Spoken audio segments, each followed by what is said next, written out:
Hello everyone, চলে আসলাম আপনাদের সাথে আরও একটি খাবারের ভিডিও নিয়ে। আজকে দুপুরের খাবার ছিল খুদের ভাত এবং সাথে 10 রকমের ভর্তা।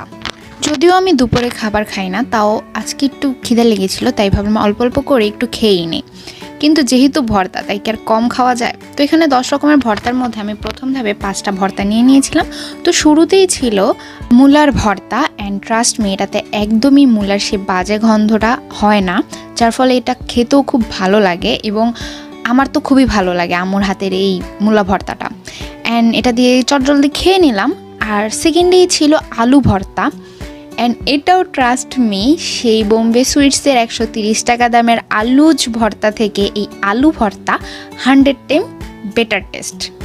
এরপর রয়ে গেছিলো আরও 3টা ভর্তা, সেটা হচ্ছে ডাল ভর্তা, সিম ভর্তা এবং বেগুন ভর্তা।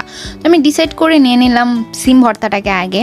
আর হ্যাঁ, সিম ভর্তাটা অবশ্যই সিম ভর্তার মতোই টেস্ট ছিল, আর খেতে ভালোই লেগেছে অ্যাকচুয়ালি। আমার মনে হয় নর্মাল সবজির তরকারি থেকে ভর্তা কোনো কিছুর ভর্তার টেস্ট আসলে একটু অন্যরকম মজাদার হয়। এরপর সিম ভর্তা খাওয়া শেষে নিয়ে নিলাম ডাল ভর্তা। আর হ্যাঁ, এটা ডাল ভর্তা এবং টেস্ট ডালের মতোই।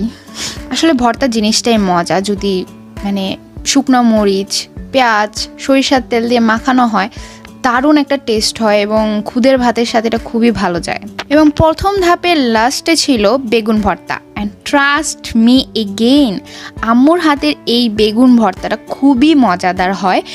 এবং থাকে না যে কেউ কেউ আছে বেগুন ভর্তা খেতে চায় না, তারাও যদি এই বেগুন ভর্তাটা একবার খায় তাহলে সেকেন্ড টাইম এটাকে আর ইগনোর করতে পারে না। আর আমি চেষ্টা করব নেক্সট টাইম হচ্ছে আম্মু যখন আবার ভর্তাটা বানাবে তখন এই বেগুনের রেসিপি শেয়ার করতে। তো এরই সাথে 5টা ভর্তা দিয়ে আমার প্রথম ধাপের খুদে ভাত খাওয়া শেষ। যেহেতু আমি প্রথমেই ঠিক করেছি যে বেশি খাবো না, অল্প অল্প করেই খাবো, আমি দ্বিতীয় ধাপে আরও 5টা ভর্তা নিয়ে আসলাম। সেখানে ছিল